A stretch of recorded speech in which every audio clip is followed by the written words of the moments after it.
Hello,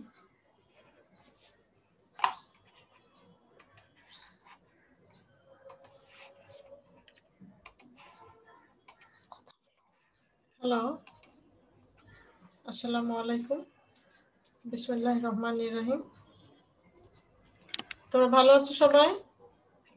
শুনতে পাচ্ছ আমাকে? আসসালামু আলাইকুম। আসসালামু আলাইকুম ম্যাম। ওয়ালাইকুম আসসালাম। ভালো আছো সবাই? জি ম্যাম, আপনি কেমন আছেন? আপনি কেমন আছেন? আলহামদুলিল্লাহ ভালো আছি। বলো তো গত ক্লাসে আমরা কি পড়েছি? ম্যাম সমভূমি পড়ছিলাম, হ্রদ সমভূমি। হ্যাঁ, মিস আসসালামু আলাইকুম। ওয়ালাইকুম আসসালাম। হ্যাঁ, আমরা পড়ছি সমভূমি। হ্যাঁ, ঠিক বলেছো। সমভূমি ছিল, একটা ছিল ক্ষয়জাত, সঞ্চয়জাত, সমভূমি, হ্রদ সমভূমি, লোহিত সমভূমি, হিমবাহ সমভূমি। এগুলো আবার আলাদাভাবে মনে রাখতে হবে কোনটা ক্ষয়জাত কোনটা সঞ্চয়জাত। হ্যাঁ, জি মিস। এই অধ্যায়টা আর অল্প বাকি আছে না, বলো? জি মিস। এটা বাকি আছে। আজকে উপকূলীয় সমভূমি পড়াবেন। হ্যাঁ, উপকূলীয় সমভূমি আর বাংলাদেশের ভূপ্রকৃতি পড়াবো। এই অধ্যায়টা শেষ হলে কি করব জানো? আবার এক্সাম একটু, নেবেন। হ্যাঁ এক্সাম নেব, তার আগে আরেকবার পড়াই দেবো আমি। আরেকবার মানে ওভারঅল একটা সংক্ষেপে। হ্যাঁ, তারপরে আরেকবার পড়াইতে পরীক্ষা নেব, এবং পরীক্ষায় 20 মার্কের মধ্যে কত পেতে হবে? 20 পেতে হবে। হ্যাঁ, ইনশাআল্লাহ 20 পেতে হবে। এবং ভূগোলে তোমাদের টার্গেট কি হবে? A+ পাওয়া। হ্যাঁ, কত সহজ A+ ভূগোলে পাওয়া তোমাদের বলি, শোনো। 50 হলো প্র্যাকটিক্যালে। হ্যাঁ, 50-এ যদি তোমরা ক্লাস ফলো করো, আমার কথাগুলো শোনো, ক্লাসগুলো করো, তাহলে 48 থেকে 85 পাবা ইনশাআল্লাহ। 48ও পেতে, 48 থেকে 50-এর মধ্যে নাম্বার পাবা ইনশাআল্লাহ। বুঝতে পারছো? তাহলে তো 50 পেয়ে গেলাম মনে করো। আবার 25 যে বহু নির্বাচনী গুলা, এই 50 যদি তুমি এই যে ক্লাসগুলো বুঝে করো, যদি ধরো আমাকে জিজ্ঞেস করো যেখানে বুঝো নাই, তাহলে বহু নির্বাচনী গুলা যদি 25-এ 25 পাও বা 22-23ও পাও, ভূগোল কিন্তু তুমি ধরো অপশন দেখো, যদি একদম কমন না পড়ে, তাহলে তুমি অপশন যদি জানা থাকে তোমার ভূগোলের অন্যান্য বিষয়গুলা, তাহলে তুমি উত্তর বাছাই করতে পারবা। যেমন ধরো হ্রদ সমভূমি, হ্যাঁ, কোন ক্রিয়ার ফলে গঠিত হয়েছে? সঞ্চয়, ক্ষয়, এরকম চলবে। তখন তুমি ভাববা যে হ্রদের মধ্যে তো ক্ষয় হওয়ার কিছু নাই, হ্রদে নিশ্চয়ই জমা হয়েছে, তার মানে এটা কি? সঞ্চয়। হ্যাঁ, এইভাবে উত্তর বের করে ফেলতে পারবা। বুঝছো? মানে একটা জানলে আরেকটা বের করে ফেলতে পারবা উত্তর। ওটা যদি তোমার আনকমন হয় তাও। তাহলে ওখানে ধরো টার্গেট করলাম 50, 50 50 100 হয়েই গেল, তাহলে লিখিততে কত পেতে হবে তোমাকে? 60। কততে? 100-র মধ্যে আর 60 তোলা লাগবে। তাহলে সহজ হয়ে গেল না? বলো হলো কিনা? জি মিস।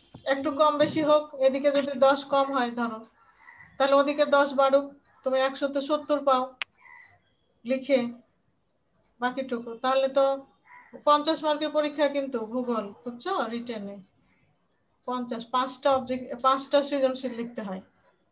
5টা? হ্যাঁ, অন্য ক্ষেত্রে অন্য সাবজেক্টে কয়টা বলো? 7টা? ম্যাম 5টাতে 50 নাম্বার। হ্যাঁ, প্র্যাকটিক্যাল 50, রিটেন 50।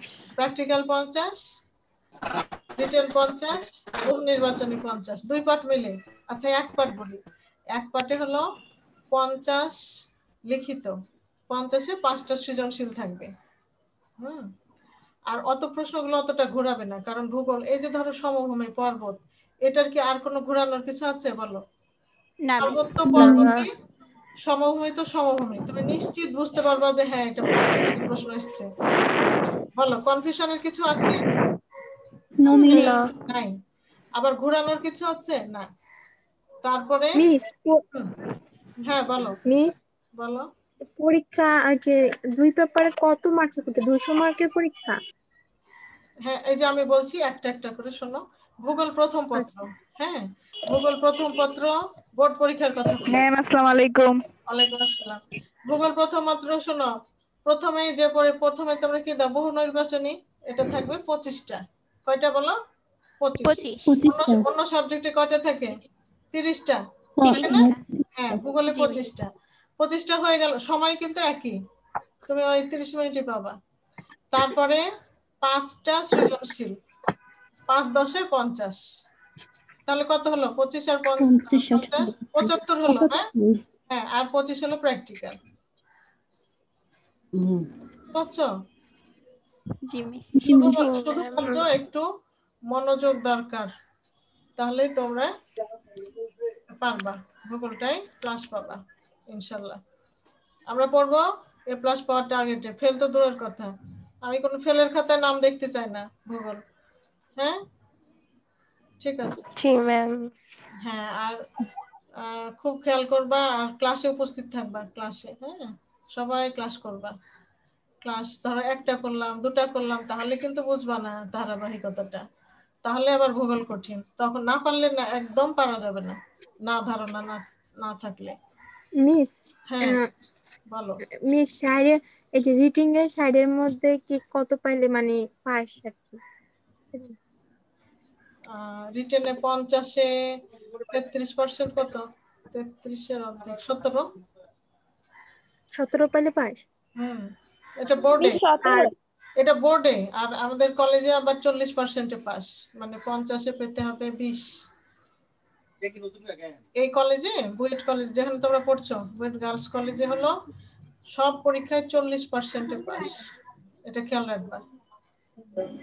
এই যে ইয়ার ফাইনাল হয়ে গেল, বুঝছো, তোমাদের আগের ব্যাচের প্রথমে অনলাইন এক্সাম হলো, 40%-এ পাস, তারপর যারা ফেল করেছে তাদের কিন্তু আবার পরীক্ষা নিয়ে তারপর উত্তীর্ণ না হলে সেকেন্ড মিস ইয়ারে দিবে না। আর অবজেক্টিভ মিলাইয়ে 40?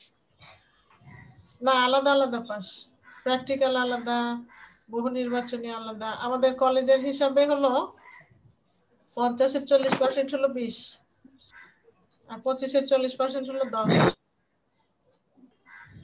মানে রিটেনে হচ্ছে তোমার 40 পেতে হবে। দুই সাবজেক্ট মিলে আবার দিবে না, আলাদা আলাদা। এখানে কলেজে কিন্তু বোর্ডের থেকে কঠিন। 40% সব সাবজেক্টে, কিন্তু একটু খেয়াল করিও শুরু থেকে। এতদিন তোমাদের অর্ধবার্ষিক কলেজে পরীক্ষা হয়ে যেত, বুঝছো, স্বাভাবিক থাকলে। এমনিতে একটু পিছিয়ে আছো, একটু সময়ও কম পাবা। এই জন্য সময় নষ্ট করার দরকার নাই। আচ্ছা, আমরা পড়া শুরু করি। আর ভূগোলটা খানিকটা অঙ্কের মতো, বুঝছো, অঙ্কের মতো মানে হলে নাম্বার সম্পূর্ণ, না হলে শূন্য, এরকম। মনে করো দিক ভুল হলো, উত্তরের জায়গায় দক্ষিণ লিখলা, হবে কি? হবে না। এই যে না মিস। বিভিন্ন আরো অনেক কিছু বোঝার আছে, মাত্র তো আমরা শুরু করেছি, বুঝছো।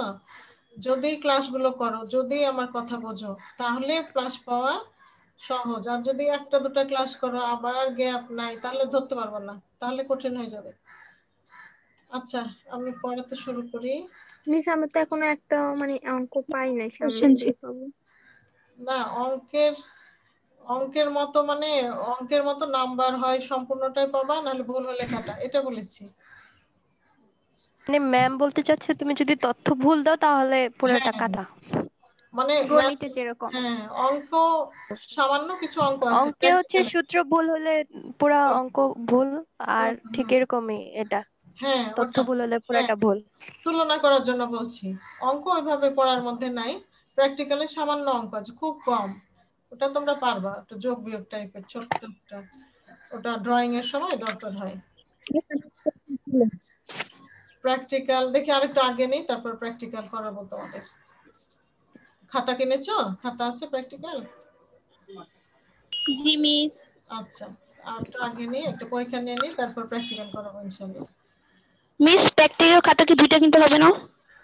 হ্যাঁ, একটা ড্রয়িং খাতার মতো, আর একটা রিডিং খাতা। হ্যাঁ হ্যাঁ। আচ্ছা, আমরা বাংলাদেশের ভূপ্রাকৃতিক বৈশিষ্ট্যের আগে একটু উপকূলীয় সমভূমিটা তোমাদের বইয়ে বের করো তো। এটা আমি আজকে কপি করি নাই। উপকূলীয় সমভূমি তোমাদের বই থেকে একটু বলি। সমুদ্রের তীরে মহাদেশগুলোর প্রান্তভাগে যে সমভূমি গঠিত হয় তাকে উপকূলীয় সমভূমি বলে। অর্থাৎ উপকূল বলতে আমরা কি বুঝি? সমুদ্রের তীর না? সমুদ্রের তীরে। হ্যাঁ, এখানে উপকূলীয় সমভূমি কোথায় দেখা যায়? ইউরোপের স্টেপ অঞ্চল, একটা বড় একটা এলাকার নাম হলো স্টেপ অঞ্চল। এখানে উন্নত সমভূমি মানে একটু উঁচু সমভূমি এবং কাস্পিয়ান সাগরের নিকটবর্তী তুরান নিম্নভূমি অবনত সমভূমির উদাহরণ। আর বাংলাদেশের দক্ষিণ পূর্বাংশের উপকূল, বাংলাদেশের দক্ষিণ পূর্ব, দক্ষিণ মানে কোন দিক? বঙ্গোপসাগরের দিকে। পূর্ব মানে চট্টগ্রামের দিকে। তাহলে কক্সবাজার, চট্টগ্রাম এই অঞ্চলের উপকূলে সরু ও দীর্ঘ উপকূল সমভূমি রয়েছে। একদম কক্সবাজার চট্টগ্রাম শহর যেটা, সেখানে একদম বঙ্গোপসাগরের তীর ঘেঁষে একটা সমভূমি আছে, এটা হলো উপকূলীয় সমভূমির উদাহরণ। আচ্ছা, তাহলে সমভূমি শেষ আমাদের। আজকে পড়বো পার্ট 3, বাংলাদেশের ভূপ্রাকৃতিক বৈশিষ্ট্য। অর্থাৎ বাংলাদেশ, সমগ্র বাংলাদেশটা ভূপ্রকৃতি কেমন, এটা তোমরা ক্লাস 9-10 পড়েছো না? বলো তো। জি মিস।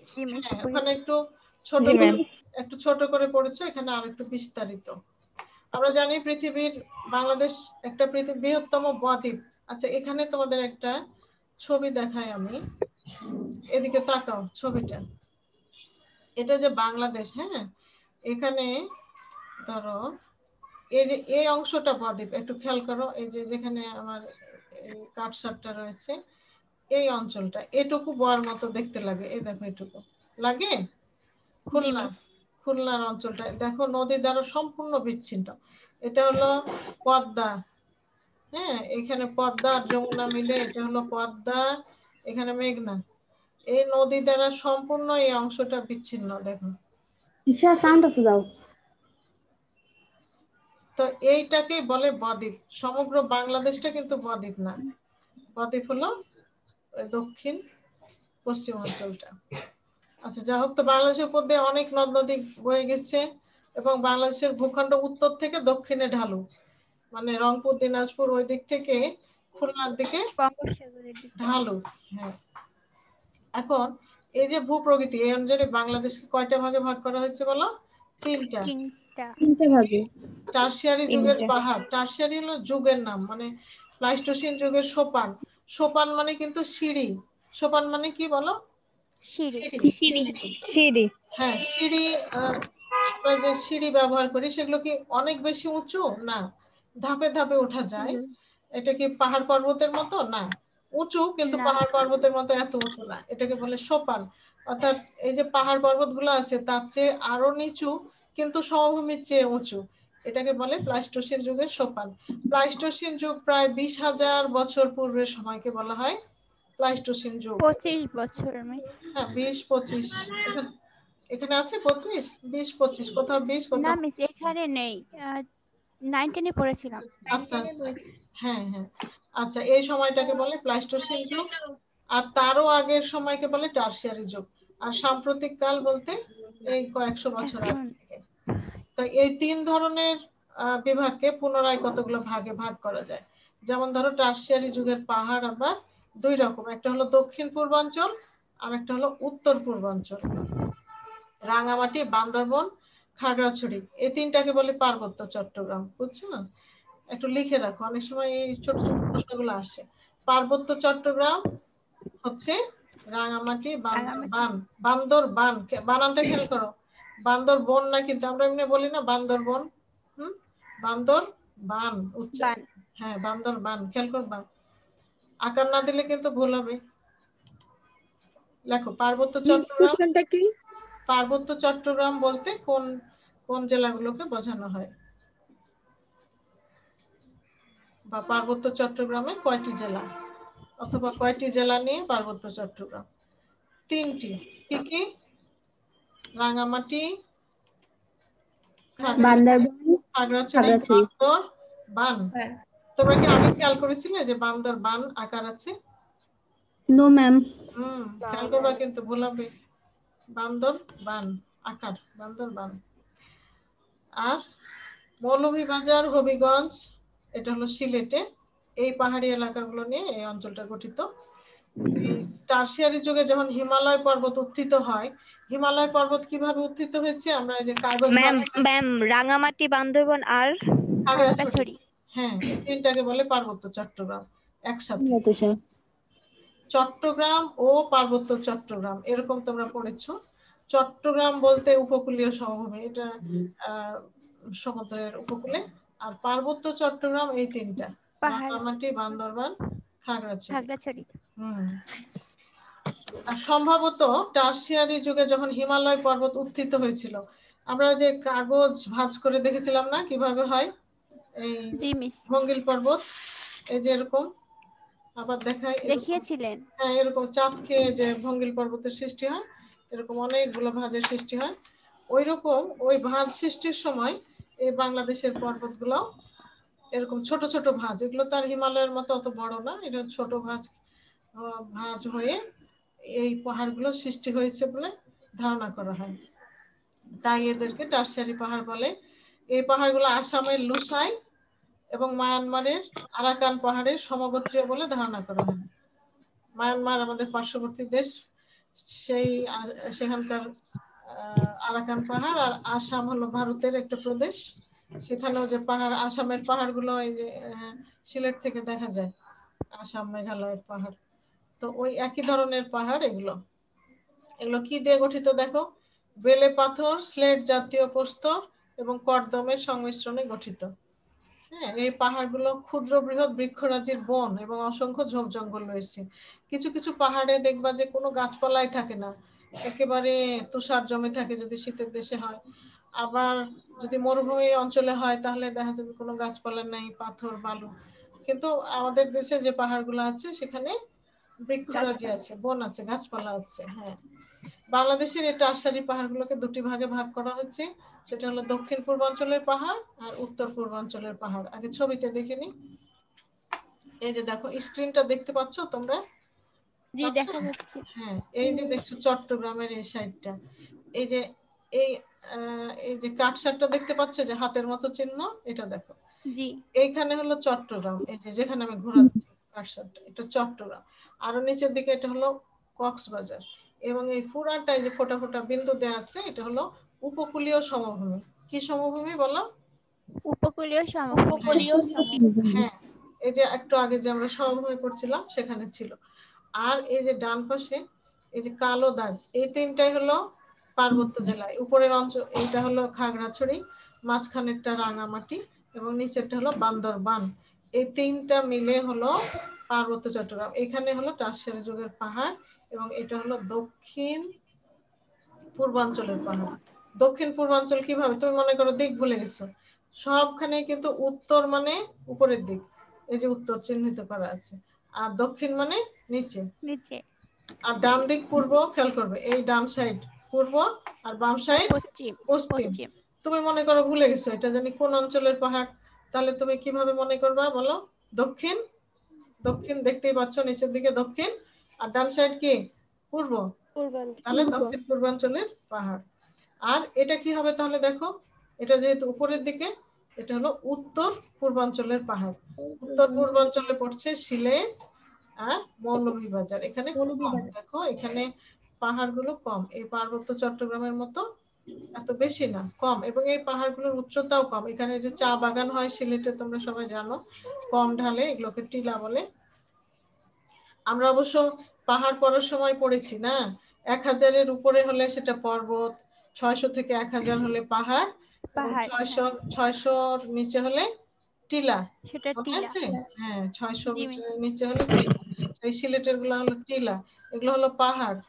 আর পর্বত নাই বাংলাদেশে, পর্বত বলতে 1000-এর আরো উপরে। হ্যাঁ, অবশ্য বিজয় তাজিংডং ওটা তো ফুটে 1231 ফুট, এটা মিটার, আরো বেশি উচ্চতা। আচ্ছা, এবার এটা, ওয়ালাইকুম আসসালাম, এবার এটার বর্ণনাগুলো পড়ি দেখো। তো আমরা ছবিতে দেখলাম দক্ষিণ পূর্বাঞ্চলের পাহাড়, এই যে দেখো তিনটা জেলা, রাঙামাটি, খাগড়াছড়ি, বান্দরবান এবং চট্টগ্রাম জেলার অংশ বিশেষ, সম্পূর্ণ চট্টগ্রাম না, চট্টগ্রামের কিছু অংশ। আর এই পাহাড়গুলো উত্তর দক্ষিণে লম্বালম্বি ভাবে অবস্থিত, মানে এরকম লম্বালম্বি ভাবে। পাহাড়ের মাঝে মাঝে বহু সংকীর্ণ উপত্যকা বিদ্যমান, অর্থাৎ নদী রয়েছে কিছু, যেমন ধরো মিস কর্ণফুলী। সংকীর্ণ কি? সংকীর্ণ উপত্যকা মানে নদী উপত্যকা, সংকীর্ণ মানে সরু, বেশি চওড়া না। কিছু নদী আছে যেমন কর্ণফুলী, সাঙ্গু, মাতামুহুরী, হালদা, কাসালং, নাফ, এই নদীগুলো এই পাহাড়ের মধ্যে দিয়ে আছে। এই নদীগুলো বেশ খরস্রোতা, কারণ পাহাড়ি নদী, ঢাল বেশি থাকে, এই জন্য পানির গতিবেগ বেশি থাকে, তাই পানি বিদ্যুৎ উৎপাদনের উপযোগী। অর্থাৎ তোমরা জানো যে কর্ণফুলী নদীর উজানে বাঁধ দিয়ে কাপ্তাই লেকে বা কাপ্তাই হ্রদে পানি বিদ্যুৎ উৎপাদন সহজ হয়েছে। এবং চট্টগ্রামের সীতাকুণ্ড পাহাড়ের গায়ে কতিপয় উষ্ণ প্রস্রবণ আছে, ঝর্ণা আর কি। উষ্ণ মানে শীতল পানির ঝর্ণা ও উষ্ণ পানির ঝর্ণা আছে। এখানে হলো উষ্ণ প্রস্রবণ ঝর্ণা। দেখেছো কেউ সীতাকুণ্ডে ঝর্ণা দেখেছো? না, ওইদিকে গিয়েছো চট্টগ্রামে? না মিস। চট্টগ্রামে কারো বাড়ি? না। বেড়াতে গেছো? আচ্ছা, হ্যাঁ, তাহলে আমরা আরেকবার দেখি। এই যে দেখছো, এই ছবিগুলো কিন্তু আঁকা লাগবে, তোমাদেরকে আমি শিখিয়ে দেব আঁকা। হ্যাঁ, আমি শেখাবো কিভাবে আঁকতে হয়। আজকে কি বার? সোমবার। আগামী শনিবার নাগাদ এই অধ্যায়টা শেষ হবে। আজকে ভূপ্রকৃতি সম্পূর্ণ শেষ হবে না। তারপর আগামী সোমবারের ক্লাসে আমি তোমাদের এটা বোর্ডে আঁকা শিখিয়ে দিব। হ্যাঁ, ঠিক আছে? জি মিস। আগে একটু পড়িয়ে নিই, তারপরে আঁকা শিখিয়ে দেব। এই ভূগোলে কিন্তু একটু ছবি দিয়ে দিয়ে লিখতে হবে, তাহলে নাম্বার বেশি পাবে। হ্যাঁ, ছবি না দিলে নাম্বার পাবে না এরকম না, পাস মার্ক হবে, কিন্তু যদি তুমি এ প্লাস পেতে চাও তাহলে ছবি লাগবে কিন্তু। আমার ফুল মার্ক দিবে তুমি? হ্যাঁ, আমি শিখিয়ে দেব সহজ। হ্যাঁ, এবার দেখো, কিন্তু মিস দ্বিতীয় পত্রে দ্বিতীয় পত্রেও ছবি লাগবে, ছোট ছোট ছবি আমি শেখাবো। হ্যাঁ, যেমন বাংলাদেশ আঁকার সুন্দর সহজ একটা পদ্ধতি আছে, আমি আগামী সপ্তাহে তোমাদের শিখিয়ে দেবো। আচ্ছা মিস, ইনশাআল্লাহ। এবার প্লাইস্টোসিন যুগের সোপান হলো এই যে ডট দেয়া, আর সাম্প্রতিক কালের প্লাবন সমভূমি। তো পাহাড় এই দক্ষিণ পূর্বাঞ্চলেরটা দেখলাম, এবার উত্তর পূর্বাঞ্চলেরটা দেখি একটু। ও, এটা এখনো শেষ হয়নি। দেখো, এই পাহাড়গুলোর উচ্চতা বেশি, অর্থাৎ এই যে দক্ষিণ পূর্বাঞ্চলে, এখানে বান্দরবান জেলায় মায়ানমারের সীমানায় অবস্থিত মৌডগ মোয়াল বাংলাদেশের তৃতীয় পাহাড় চূড়া। এটা হলো 3 নাম্বার। স্থানীয় ভাষায় একে সাফা শাকা হ্যাফং হ্যাঁ বলে। এর উচ্চতা 1064 মিটার। এই অঞ্চলের অন্যান্য পাহাড় চূড়ার মধ্যে রয়েছে ডামলং, কেওক্রাডং। মিস আজকে প্রশ্ন লিখবো না? হ্যাঁ বলছি, থামো। কেওক্রাডং দ্বিতীয় সর্বোচ্চ পাহাড় চূড়া, এর উচ্চতা হলো 1230 মিটার। এবং তাজিং ডং বাংলাদেশের সর্বোচ্চ পাহাড় চূড়া হলো 1231 মিটার। স্থানীয়ভাবে এই চূড়াটি বিজয় নামে পরিচিত। আচ্ছা, প্রশ্ন লিখতে হলে লেখো 1 নম্বর প্রশ্ন। 1 নম্বর লেখো, বাংলাদেশের ভূপ্রকৃতির সংক্ষিপ্ত বিবরণ দাও। এটা কিন্তু বড়, একদম 4 মার্কের। বাংলাদেশের ভূপ্রকৃতির সংক্ষিপ্ত বিবরণ দাও। দ্রুত লিখে ফেলো। বাংলাদেশের ভূপ্রকৃতির সংক্ষিপ্ত বিবরণ দাও।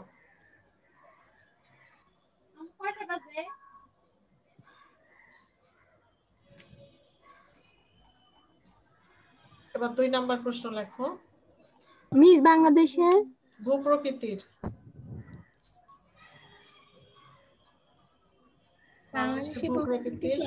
সংক্ষিপ্ত বিবরণ দাও। হ্যাঁ,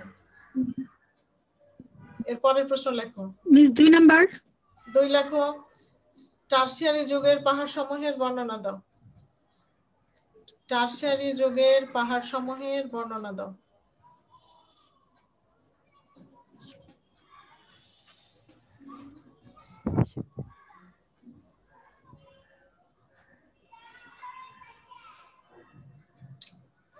আচ্ছা, একটু খেয়াল করো, শোনো।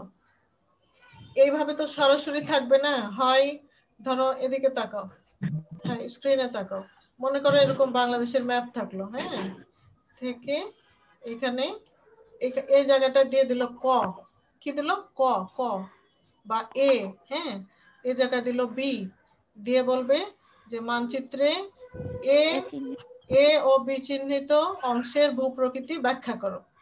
ওটাই আমরা সোজা বাংলায় কি বলছি, যে টারশিয়ারি যুগের পাহাড় সমূহের বিবরণ দাও। বুঝতে পেরেছো? এটাই সৃজনশীল আকারে থাকবে এইভাবে।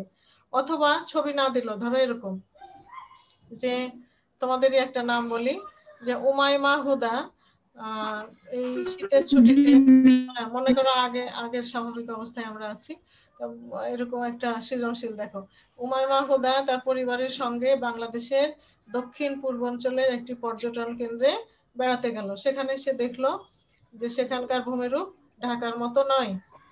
হ্যাঁ, পরে প্রশ্ন থাকলো যে উমাইমা হুদা যেখানে বেড়াতে গেল সেখানকার ভূপ্রকৃতির বিবরণ দাও। তাহলে বিবরণ কোনটা দিবা? দক্ষিণ পূর্বাঞ্চলের। হ্যাঁ, টারশিয়ারি গোটাই না, সিলেট দেবা না, কিন্তু উত্তর পূর্বাঞ্চল বলেছে, সরি দক্ষিণ পূর্বাঞ্চল বলেছে। আবার যদি বলতো যে নাজনীন আক্তার এই শীতের ছুটিতে দেশের উত্তর পূর্বাঞ্চলের পর্যটন এলাকায় বেড়াতে গেল, তাহলে কোনটা হতো? উত্তর সিলেট। হ্যাঁ, এভাবে খেয়াল করবা। মূল বিষয় এটাকে যতভাবে ঘোরাতে পারে সেটা ঘোরাবে, হয় মানচিত্র দেবে না হলে বলবে, বুঝতে পারবা। আচ্ছা, এবার আমরা সিলেটের পাহাড়গুলোর কথা পড়ি। কোথায় পড়ছিলাম? হ্যাঁ, এই যে পানি বিদ্যুৎ ঝর্ণা। আচ্ছা, এরপর দেখো এই অঞ্চলের পাহাড়গুলোর গড় উচ্চতা হলো 600 মিটার। তাহলে 600 মিটারের নিচে হলে কিন্তু টিলা।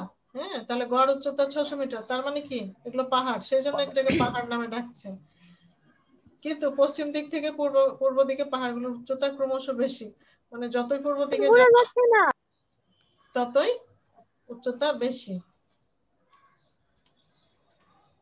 এবার দেখো এটাও তো দেখলাম আমরা, সর্বোচ্চ চূড়া হলো বিজয়, দ্বিতীয় হলো ক্রেওকারাডা এবং তৃতীয় হলো মৌডক মিওয়াল।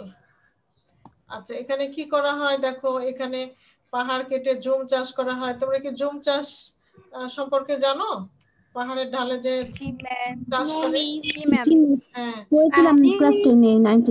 হ্যাঁ হ্যাঁ, জুম চাষ পাহাড়ের ঢালে পার্বত্য এলাকার অধিবাসীরা জুম চাষ করে।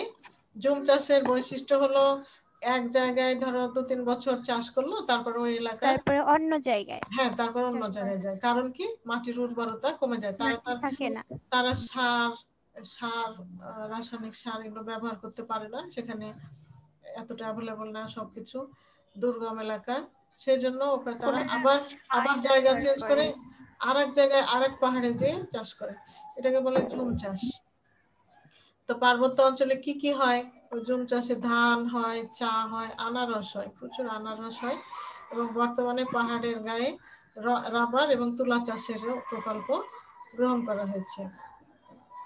এখানে কতিপয় স্থানে প্রাকৃতিক গ্যাস, চুনাপাথর এগুলো রয়েছে, যেমন লামা ও বান্দরবন এলাকায় লিগনাইট, কয়লা, চুনাপাথর এবং প্রাকৃতিক গ্যাস আবিষ্কার হয়েছে। এখানে কিছু বনাঞ্চল আছে, সেখানে শাল, সেগুন, গর্জন, গজারি এই ধরনের বৃক্ষ জন্মে, এবং প্রচুর বাঁশ জন্মায়। কিন্তু এখানে বাঁশগুলো কি করে জানো?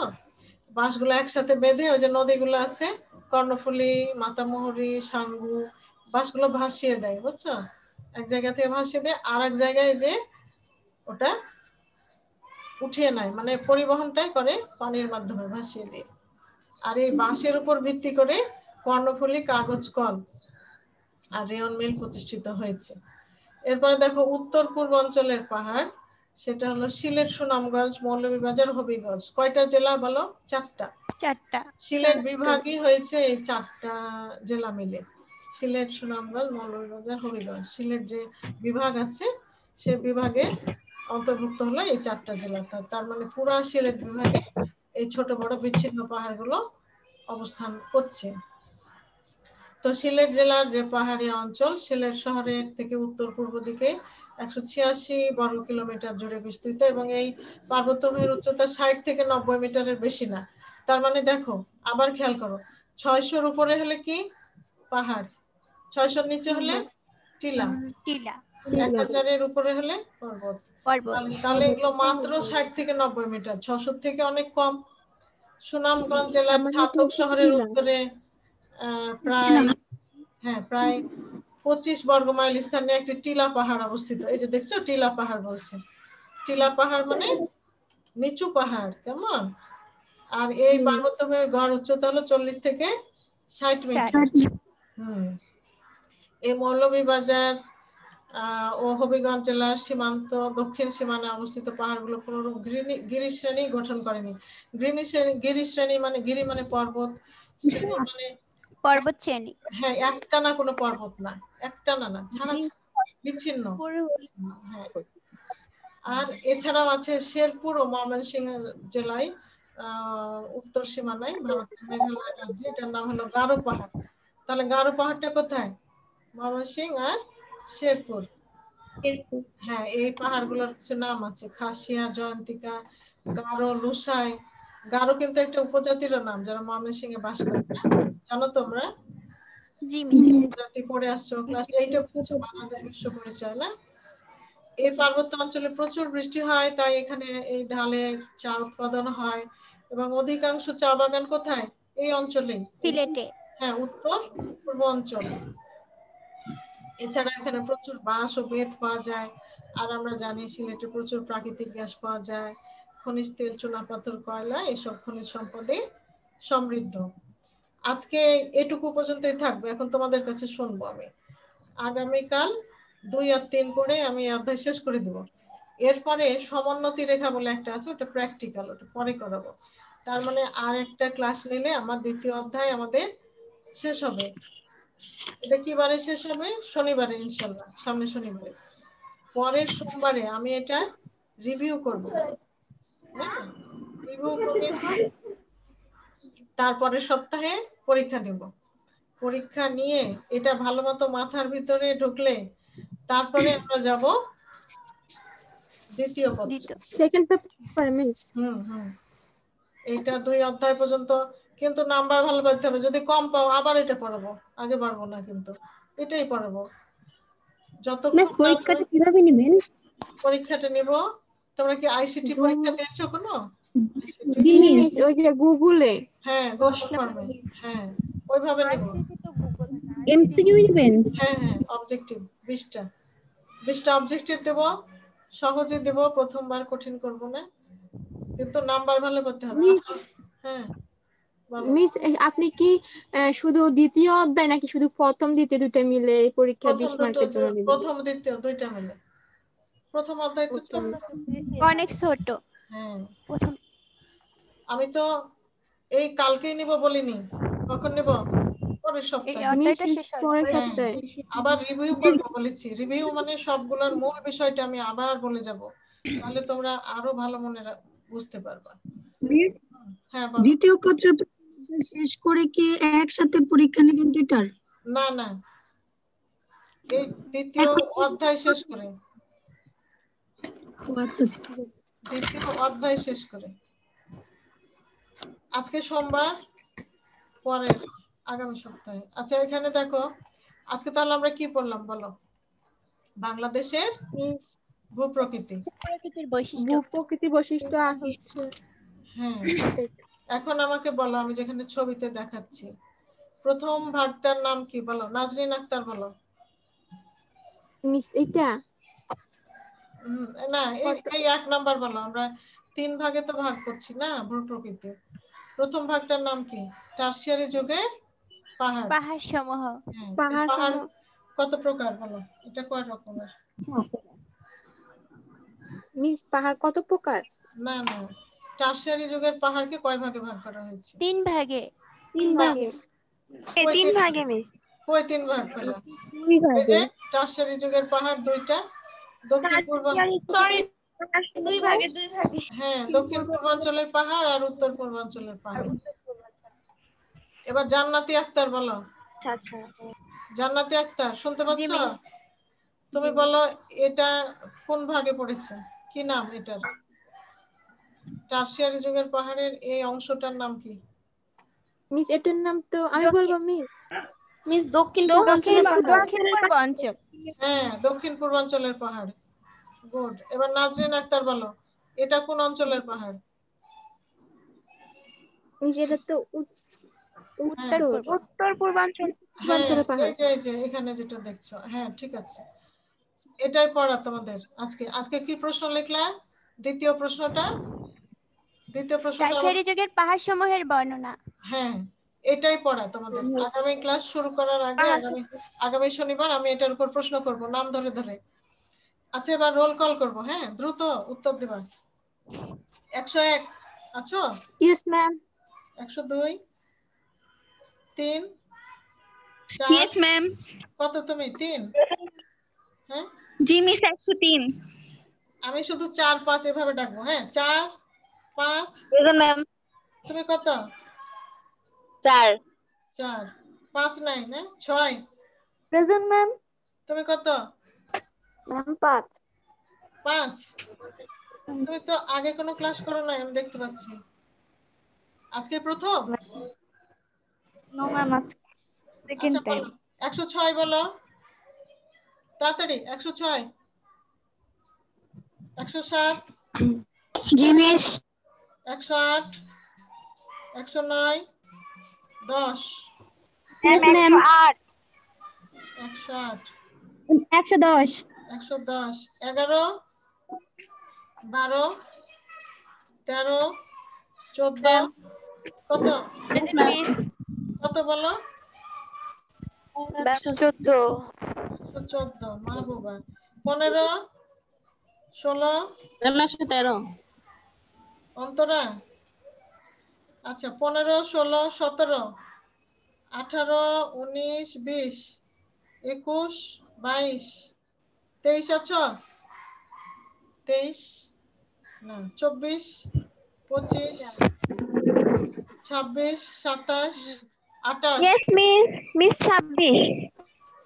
26 মিলি। আচ্ছা, 28, 29, 29। ম্যাম 28 আছে। 28 আছো? 29 আছো? 30। 30। জি 30 মিস। আছো? জি মিস। আচ্ছা, এবার বলো 31। Yes ma'am. 32, 33, 34, 35, 36, 37, 38, 39, 40, 41, 42। Yes ma'am. কত? 42? Yes ma'am. 41 ম্যাম। 42 আছে কি? 42, জি মিস। 43, 44, 45, 46, 47, 48, 49। Present miss. কত? 148। 49, 50, 50 কত? হ্যাঁ, 51, ইয়েস ম্যাম। 52, 53, 54, present ma'am. 55, 54 আছে। আচ্ছা আচ্ছা, আজকে আমরা ঠিক সময় শেষ করতে পেরেছি রোল কল। এরকম 5 মিনিট থাকতে ওই রোল কলটা করব। আচ্ছা, সবাই ভালো থাকো, সুস্থ আপনিও থাকো। ভালো থাকেন। আপনিও ভালো থাকেন ম্যাম। আসসালামু আলাইকুম ম্যাম। ওয়ালাইকুম আসসালাম। আসসালামু আলাইকুম ম্যাম। ওয়ালাইকুম আসসালাম। আল্লাহ হাফেজ।